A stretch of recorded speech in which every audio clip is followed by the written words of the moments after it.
Fire up the oven, spin the cheese wheel. Grab your flavors in 3D glasses and the first thing you find that floats. We are seconds away from riding the flavor wave all the way to delicious. Welcome to Ride the Flavor Wave. I'm Private Chef Don Glees.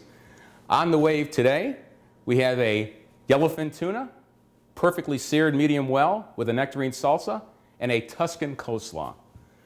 But before we get started, I would like to explain to you my definition of the flavor wave, and here we go. Complementary flavors splashing on the tongue, starting as a ripple, then building for 25 plus seconds into a class 5 wave, hitting every taste bud.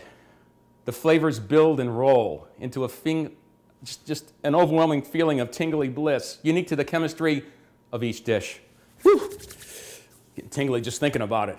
Okay, first things first. Now, I bought the yellowfin tuna this morning. It was caught 2 days ago off the coast of Massachusetts. And he gave me 2 thick pieces. Again, it's dinner for 2. I know it seems like I only have 1 or 2 friends. I have more. I'm just rolling them out slowly.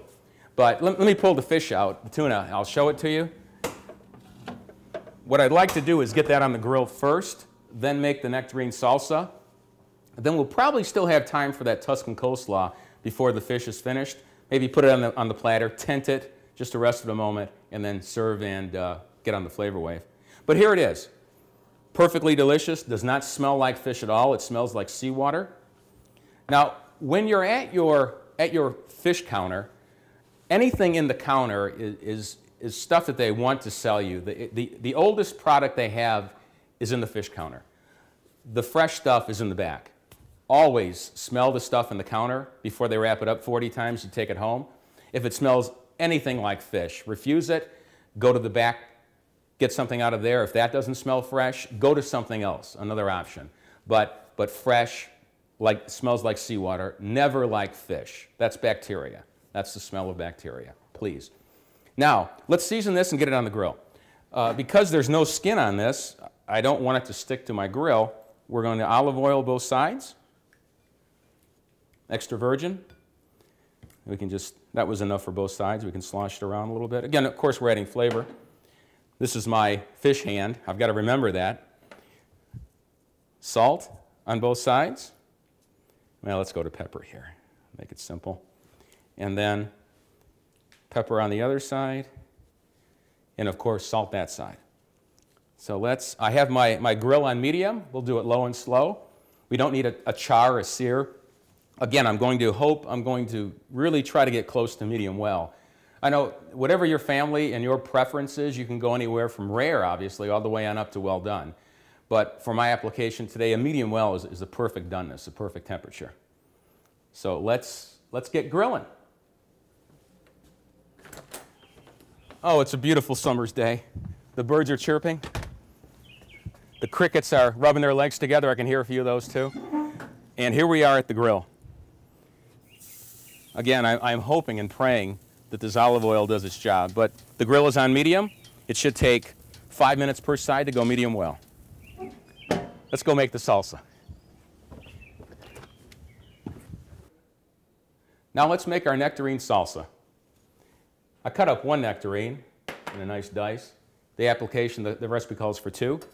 I just want to show you a little something here, a little trick. Of course, we'll cut down the pit side here, all 4. And then the bottom, we can actually use that, see? So it's a little something we can use that a lot of people throw away. Waste not, as they say. But this is our bowl to make the salsa. Let's just put that in there, get started here. Again, it's 2 nectarines. We've got some scallion there, 2 green onions. Of course, you can see my lime. You know how 1 lemon is 2 tablespoons? Well, 1 lime is 1 tablespoon. That's the ratio there. Of course, it's got to be juicy, which a lot of them are this time of the year. You know, the winter is when they get a little suspect. But it's a beautiful time of the year, summer.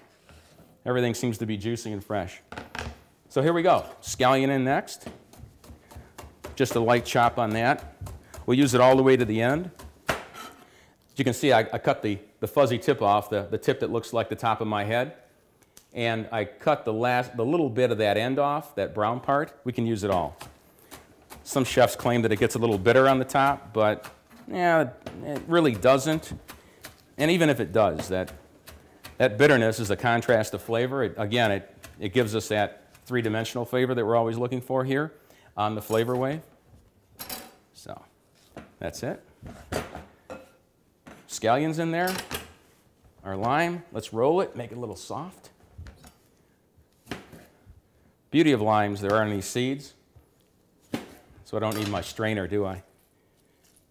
Oh yeah, I love lime juice and scallion. It just smells so good. That's it. It's a 2-recipe show, you know what that means. Oh, where are my questions? I forgot to put my questions out. If you'll give me just a moment, I'll go grab them. Excuse me, I'll be right back. Hang on.